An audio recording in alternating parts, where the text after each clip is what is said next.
Olá, queridos. Olá, queridas. Sejam muito bem-vindos à nossa programação.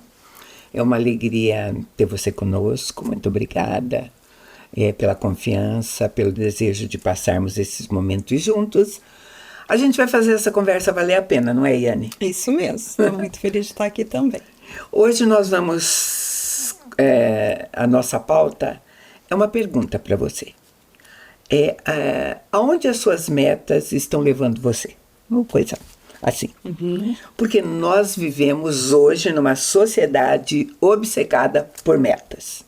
Agora, é ruim ter metas? Não, é muito bom. Né? É até necessário. É preciso, é bom. Né? A meta é uma ferramenta ideal para a gente poder avaliar como é que a gente está se saindo. Exatamente. Né? Para nos encorajar, para a gente continuar. Né? Para mudar, se for o caso. Né? Tem tantas coisas para motivar, entende? Medir nossos progressos. Mas a pergunta é justamente para onde? Talvez seja ter meta é bom, mas que metas são essas? Aonde elas nos levam? E elas são montadas também em função do quê? Exatamente. Né? Isso é muito importante. Em função do quê? Às vezes são colocadas metas em função de comparações, tá?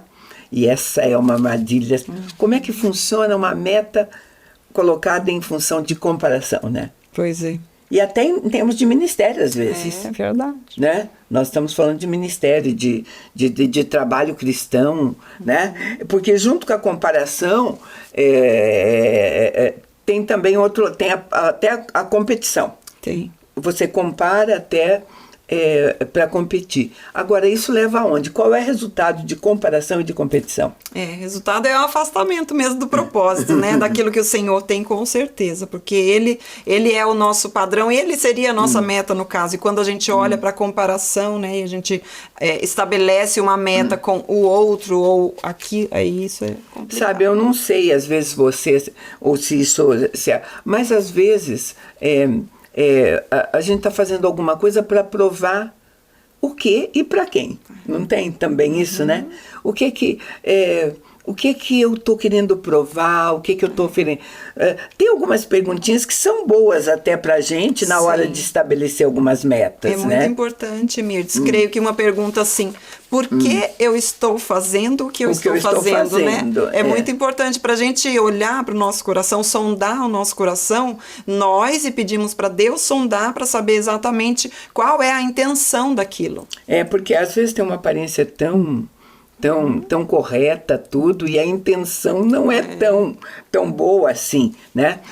Principalmente se você está levando algo, fazendo alguma coisa com esses dois espíritos que eu falei, ou com o espírito de competição, porque no fundo você precisa mostrar que você é melhor do que alguém, né? É melhor que alguém. Então, independente dessas coisas, nós fomos criados por Deus, sim, com objetivos, tá? Com objetivos, e só que nós também somos bons em estabelecer meta. Você é boa em pontuar as coisas que você faz, os seus objetivos dentro do seu ministério? Você sente que você flui bem nisso? Eu gosto de estabelecer, mas eu não sou tão regrada nisso, em muitas metas. Assim, a minha filha, meu Deus, ela vai, ela checa cada uma das metas, eu acho. Ela, meu marido, eles são mais desse assim. Eu sou um pouco mais... Sim, porque isso é uma característica humana. E hoje o valor que se dá a quem faz isso com excelência né? Todo mundo acha o máximo, né? Mas quando elas, porque nós sabemos lidar bem com elas, eu sempre gosto de pensar, e daí? E quando você não chega lá, qual é a tua reação? Que postura que você vai tomar? Exatamente. Por isso que as metas, a gente precisa cuidar justamente no estabelecimento da meta, né? Para saber até onde a gente vai chegar. E se não chegar? Porque às vezes a meta, ela serve só para nos dar uma certa direção, mas não que a gente vá alcançar aquilo. Né? Sabe? Porque daí os sentimentos, né? Em relação ao que você tem, já pensou... se você botou algo inatingível, vamos colocar. Porque tem algumas coisas que para determinadas pessoas são colocadas às vezes na medida do quase impossível. Não Exatamente. Tem, né? Tem essas coisas. E esse comprometimento com metas erradas, sabe, vão nos frustrar, não vão fazer a gente, né? Então a gente às vezes tem que mudar as perguntas. A colocação aqui foi boa. Esta é uma boa meta? É uma boa pergunta, né? É uma boa meta? Exatamente. Ou é a melhor das metas? Onde é que ela está me levando? Que resultado eu vou ter? Outra coisa que a gente pode se perguntar, metas podem mudar quem nós somos? Então, eu, enquanto eu fazia essa reflexão, eu li o depoimento de uma mãe, eu acho interessante, eu achei bem, bem legal. Ela contou que ela colocou eu vou colocar como meta porque é um objetivo, são sinônimos essas coisas. Os filhos dela, desde que eram pequenos, ela colocou e que na casa dela, uma casa inteirinha com um piso de carpê, né? Hoje não tem muito, né? Mesmo no sul, né? Mas na América do Norte isso é bastante comum, né? Por causa das... E ela colocou assim como um dos objetivos é realmente manter o carpê limpo, um carpê limpo como novo. E ela falou que durante quase 20 anos, enquanto os filhos dela estavam lá, ela fez tudo para que isso acontecesse. Ela não permitia que eles chegassem, pisassem com determinado sapato, tinha que ser descalço, não deixava comer uma bolachinha ali, proibia isso, determinados brinquedos. Enfim, foram 20 anos de uma censura, de um cerceamento total. E 20 anos depois, quando todos os filhos se foram, ela disse que foi a coisa mais errada que ela fez na vida dela. Sim. Porque ela tinha conseguido a meta dela. 20 anos depois, o carpê da casa dela parecia recém-colocado. Sim. Ela tinha um carpê perfeito, limpo, maravilhoso. Ela diz, a que preço? Exatamente. Não é um exemplo interessante, né? Muito. Cadê a marca da vida aqui, né? Daquilo. Ela falou, como eu gostaria agora de encontrar, sabe lá, algum suco caído por aqui, porque alguém passou por aqui, ou alguma coisa, né? Sabe? São metas que ela diz são objetivos dos quais se arrepende quando chega lá, né? Então, o que é que precisa mudar? Eu peguei, nossa conversa sempre tem apoiamento bíblico, eu peguei quando a gente precisa mudar, eu peguei um texto bíblico em Gênesis 32, 28, Deus falando, diz assim, Gênesis 32, 28, então disse, já não te chamarás Jacó, e sim Israel.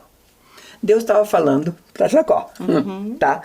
Um homem que até esse dia veio manipulando, veio tomando controle, esse controle que a gente sempre diz, né? Exatamente. Ele querendo agir conforme, né, o braço dele, a força dele, querendo ou não, de certa forma, até nessa luta com o anjo, no Vale de Jaboque, ele tá manifestando aí a vida dele até então, que era uma luta constante contra o Senhor. Né? Uma luta constante. Contra todos, contra o irmão, todos. Contra o tio, contra uma vida de luta, uma vida de eu vou buscar. E neste momento desta fala, ele estava voltando para casa. Ele estava deixando para trás um passado com o Labão, só que pela frente ele tinha um acerto com o irmão. Né? Então era essa situação que Jacó tinha. O que é que ele tinha feito em termos daquilo de coisa? Ele tinha conquistado dinheiro, porque ele estava voltando muito rico. Sim. Tá? Ele tinha esposa, ele tinha filhos, enfim. Ele chegou lá. Sim. De que maneira? Quem sabe a história, não sei se é interessante a gente só dar uma pinceladinha aqui, tá? Mas nessa volta... Né, depois dessas conquistas, é alguém que tinha, em termos de objetivo e meta, gente, ele passou aquele vale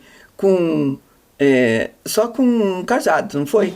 Ele estava voltando com riquezas, mulheres, filhos, tudo, deu tudo certo, sabe? Mas ele tem uma luta com um anjo que estava diante de uma pessoa completamente assustada. Exatamente. Ia ter um encontro que ele sempre temeu, né? Então, era a hora de deixar de ser aquele Jacó que ele tinha sido até então, porque um novo homem, será era um novo nome, uma nova identidade? Porque ele diz assim, já não te chamarás mais Jacó, mas sim Israel. Agora só vou dizer para você, eu li Gênesis para você.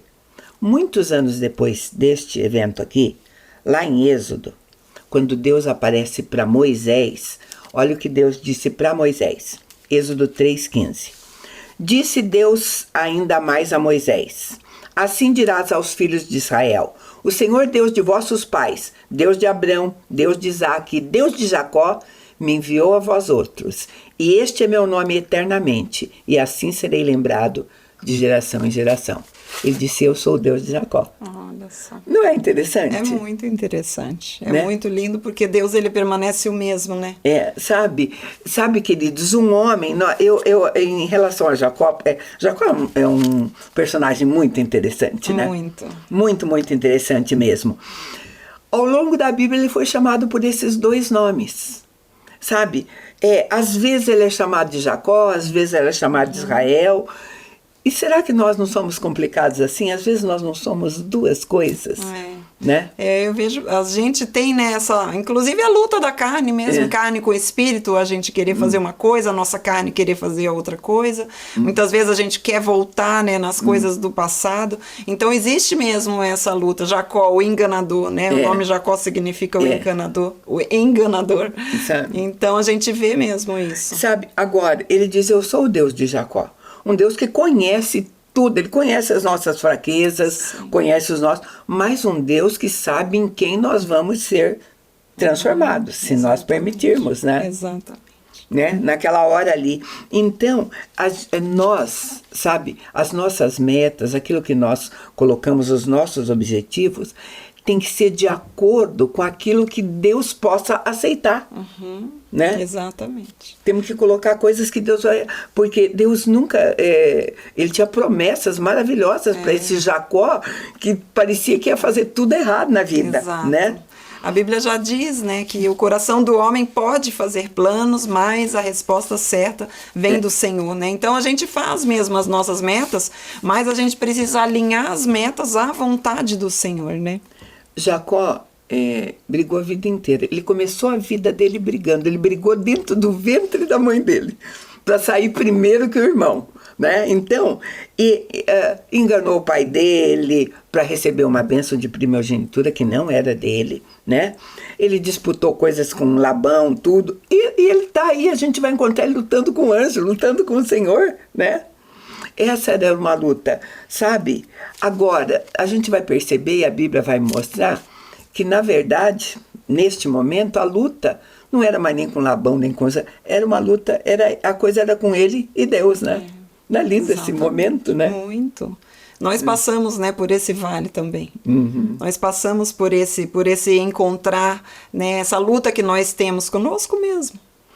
Eu vou chamar um intervalo bem pequeno e a gente volta já para continuar essa conversa.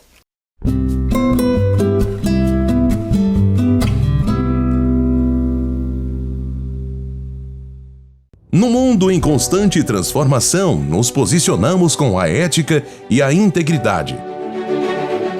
Alicerces para promover a justiça. Propomos o equilíbrio onde prosperidade e integridade caminham em conjunto, contribuindo para um mundo mais justo. Fortalecemos laços, conectamos propósitos, contribuímos com sua cultura. Juntos impulsionamos o desenvolvimento de negócios e relações éticas.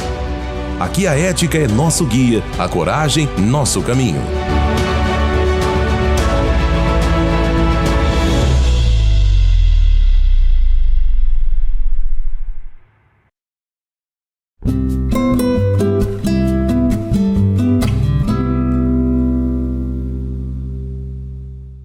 Estamos de volta e nós estamos falando das metas e daquilo, os objetivos e aonde nos leva, mudanças que precisamos ter e a gente vai tentar fechar um pouquinho, né, com a história de Jacó, né, uma duplicidade de nomes, tudo aquilo que ele buscou. Ele lutou a vida inteira, botou metas, e a gente vai ver que a luta não era, como eu já disse, contra o irmão, contra o tio, contra o anjo, era ele e Deus, era ele se encontrar.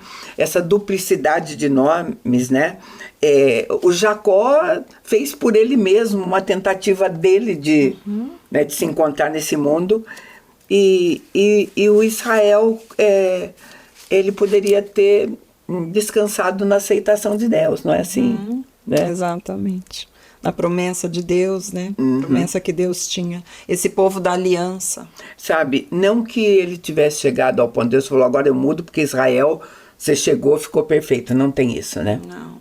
É um processo, né? Isso acontece nas nossas vidas, um processo que se dá na santificação, o Espírito Santo de dentro para fora, né? Nas nossas vidas. Então, o propósito, a mudança de meta, o nome ia simplesmente ajudar nisso. Um relacionamento de um Deus que amou Jacó, né? Iria vê-los transformado em Israel, né? Então, naquele momento, eu acho que pelo menos ficou de uma clareza muito grande para Jacó. Bom, ele ficou marcado. A Bíblia diz que dessa luta ele saiu de lá marcado, né? O encontro com o irmão não foi nada do jeito. Olha o que ele tinha. O que ele tinha planejado encontrar com o irmão? Eu vou agradar meu irmão de que jeito? Dando um monte de... Muito presente, né? Para o irmão, mostrar para o irmão todas as riquezas dele também, que ele já tinha uma vida estruturada, e ele falou, eu vou conseguir com o meu irmão por causa do presente. E vou oferecer tudo isso. Não precisou de nada disso. O irmão veio até ele e simplesmente choraram e se abraçaram, é isso que diz a Bíblia. Ele foi surpreendido com isso, não ia ser do jeito dele, né? Não ia ser do jeito que planejou. É tão legal a gente ser surpreendido por Deus, por uma coisa que você às vezes planejou, era a tua meta, tudo ia acontecer tão diferente. Exatamente. Né? Isso é muito melhor do que o que ele muito melhor do que você imaginava, né? Esse processo, e aí a Anny colocou, o tema é esse, é processo. A nossa transformação é contínua, de glória em glória. Enquanto nós estivermos aqui, nós vamos estar passando por essa transformação, né? Então, o objetivo, a meta da nossa existência é realmente ter o nosso relacionamento com Deus, aquilo que nos aproxima, nos faz conhecer melhor, né? Agora, Jacó não foi o único personagem bíblico. No Novo Testamento, nós vamos encontrar alguns que podem nos ensinar muita coisa sobre metas, né?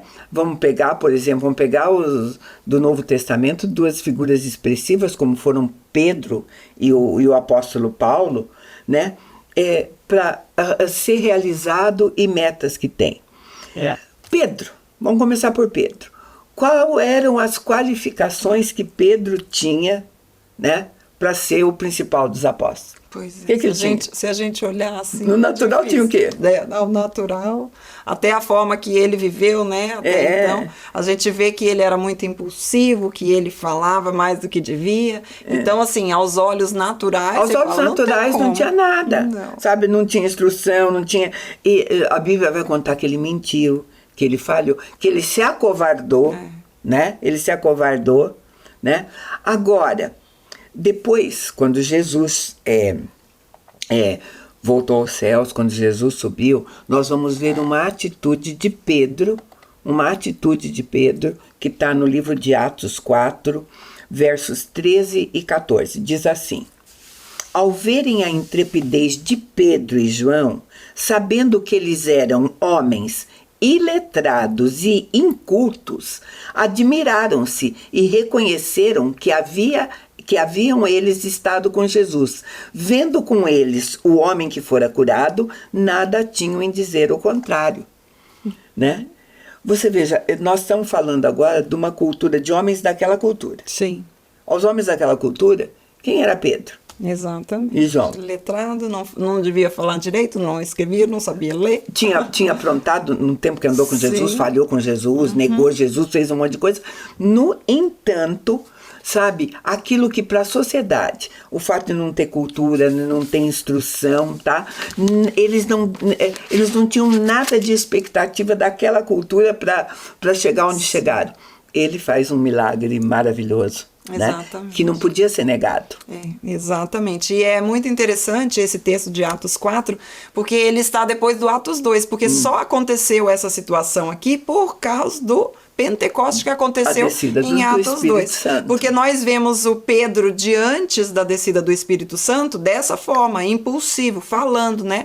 Sem pensar. E depois do Espírito Santo é que nós vemos ele capacitado para cumprir o chamado. E isso é muito importante, Mirtz, porque a gente entende que o chamado nós só vamos conseguir, né, atuar diante daquilo que o Senhor nos chamou, o propósito de Deus, se for através do Espírito Santo. Não é obra humana, é obra espiritual. E sabe quem vai nos dar prova disso? O próximo apóstolo que a gente vai chamar Paulo.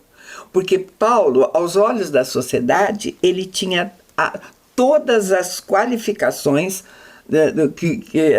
possíveis, aquilo que a sociedade judaica, os líderes esperavam, porque ele era incrível, absolutamente capacitado para chegar lá. Tá? Eu vou ler para vocês como o próprio Paulo se descrevia. Está lá em Filipenses 3, a partir do 4, diz assim: bem que eu poderia confiar também na carne. Se qualquer outro pensa que pode confiar na carne, eu ainda mais. Circuncidado ao 8º dia, de linhagem de Israel, da tribo de Benjamim, hebreus de hebreus, quanto à lei, fariseu, quanto ao zelo, perseguidor da igreja, quanto à justiça que há na lei, irrepreensível.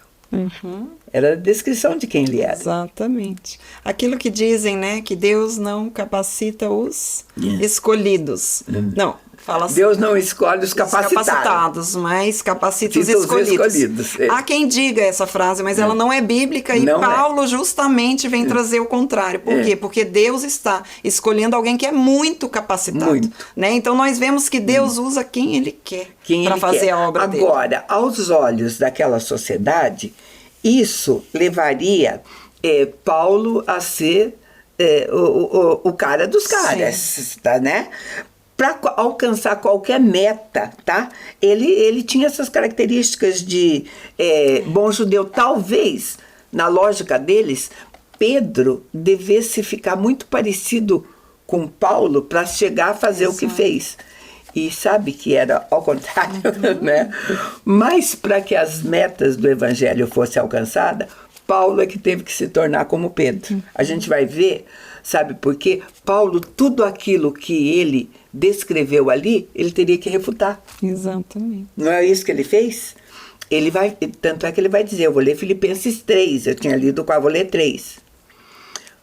A partir do 7. Mas o que para mim era lucro, isso considerei perda por causa de Cristo.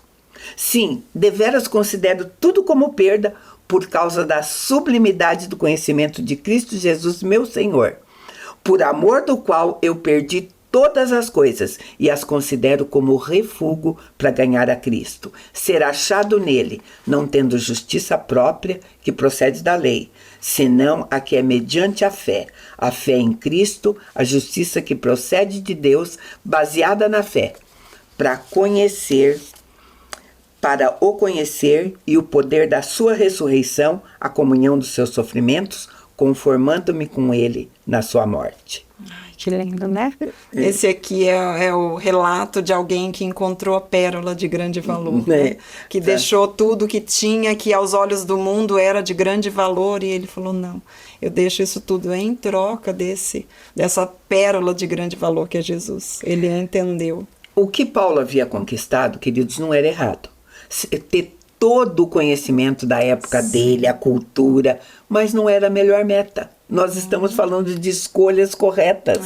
Aquilo, sabe, não valia gastar a vida dele naquilo. E nem fazia parte do plano que Deus tinha para ele. Esse era a meta, o objetivo dele de conhecer Cristo, não precisava de nada daquilo. Exato. não é preciso de nada daquilo para conhecer Cristo, né? Exatamente. E o que ele fala, sabe? Então, coisas de que às vezes pessoas se envergonham. Eu gosto de continuar lendo Filipenses para você. Filipenses 3,12, ele diz assim: não que eu tenha recebido ou já tenha obtido a perfeição, mas eu prossigo para conquistar aquilo para que também fui conquistado por Cristo Jesus.